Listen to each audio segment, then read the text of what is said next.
నమస్తే friends, please subscribe my channel Swapnanand vlogs. ఇప్పుడు మనం ఎంటీఆర్ గులాబ్ జామ్ పౌడర్తో గులాబ్ జాములని తయారు చేసుకుందామా. Ready to watch. నేను ఎంటీఆర్ బ్రాండ్ని గులాబ్ జామ్ పౌడర్ని తీసుకున్నాను. ఇది 1+1 ఆఫర్, ఒకటి కొంటే ఒకటి ఫ్రీ. 2 ప్యాకెట్లను నేను 2 ప్యాకెట్లను చేస్తున్నాను. ఎంటీఆర్ బ్రాండ్ అనేది నెంబర్ 1, ఇండియాలోనే నెంబర్ 1 బ్రాండ్.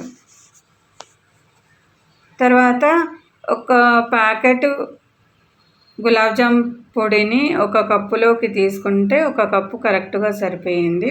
తర్వాత ఇంకొక ప్యాకెట్ని అలాగా పోసాను. అంటే 2 కప్పుల పిండి గులాబ్ జామ్ పౌడర్ మనం ఒక గిన్నెలోకి పోసాము. తర్వాత స్టవ్ ఆన్ చేసుకొని ఒక గిన్నెలోకి 2 కప్పుల గులాబ్ జామ్ పిండికి 2 కప్పుల చక్కెర పోసాను. 4 కప్పుల నీళ్లు పోసాను. అంటే ఒక వంతు పిండి ఉంటే ఒక వంతు చక్కెర, 2 వంతుల నీళ్ళు కరెక్ట్గా సరిపోతాయి.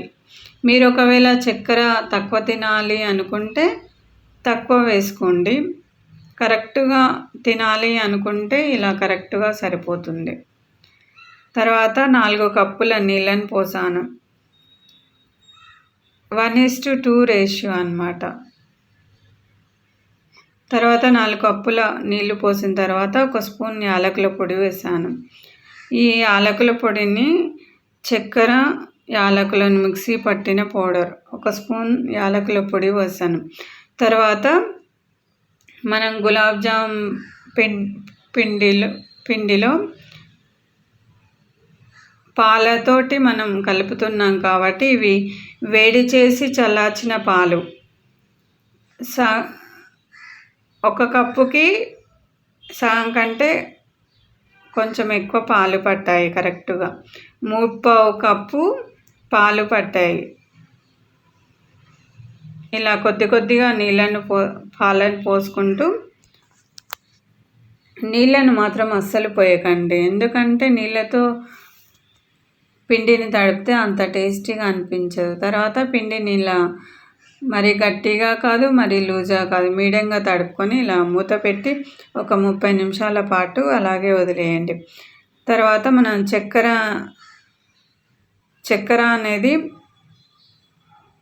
పాకం రావాల్సిన అవసరం లేదు, కరిగితే సరిపోతుంది. తర్వాత మనం గులాబ్ జామ్ పిండిని అనేది ఇలా చిన్న చిన్న ఉండల్లాగా చేసుకొని అన్నిటినీ పక్కన పెట్టుకోవాలి.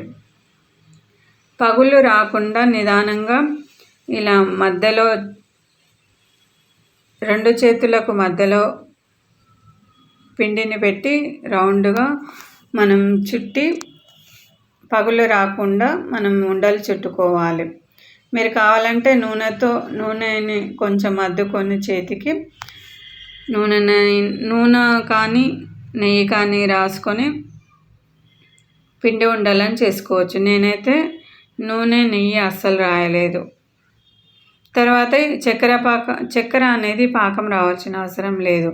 చక్కెర మొత్తం కరిగిపోతే సరిపోతుంది. ఇలా చేతికి ఇలా పట్టుకుంటే ఇలా బంకలాగా ఉంటే సరిపోతుంది, కానీ మరీ పాకంలాగా సాగినట్టుగా రావాల్సిన అవసరం లేదు.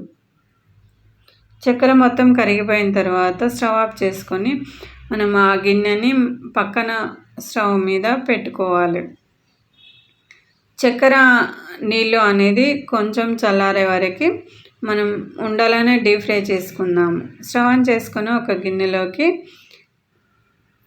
ఒక గిన్నె పెట్టుకొని దానిలో సన్ఫ్లవర్ నూనెను వాడుతున్నాను. సన్ఫ్లవర్ నూనె పోసిన తర్వాత నూనె అనేది వేడెక్కిన తర్వాత ముందుగా మనం స్టవ్ని హై ఫ్లేమ్లో పెద్ద మంట మీద పెట్టి మనం ఉండలు వేసేటప్పుడు చిన్న మంట అనేది చిన్నగా చేసి మెల్లమెల్లగా మనం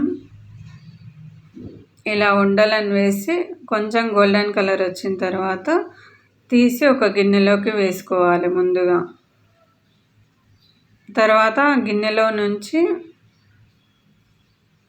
చక్కెర నీళ్ళల్లో వేసి ఇలా గిన్నెలోకి తీసుకున్న గులాబ్ జాములని ఇలా చక్కెర నీళ్ళల్లో వేసి మూత పెట్టి ఒక 5 నిమిషాల పాటు అలాగే ఉంచేస్తే ఉండలు అనేది చక్కెర నీళ్ళు పీల్చుకొని గులాబ్ జాములు చాలా పర్ఫెక్ట్గా రెడీ అవుతాయి. చూడండి, చాలా చాలా టేస్టీగా ఉంటాయి. ఒక్కసారి నా స్టైల్లో చేసి కామెంట్ చేసి చెప్పండి, మీకు కూడా ఇలాగా కుదిరినాయా లేవా. చాలా సాఫ్ట్గా చాలా స్మూత్గా వస్తాయి. Thanks for watching. Like and share, మీ ఫ్రెండ్స్కి రిలేటివ్స్కి షేర్ చేయండి.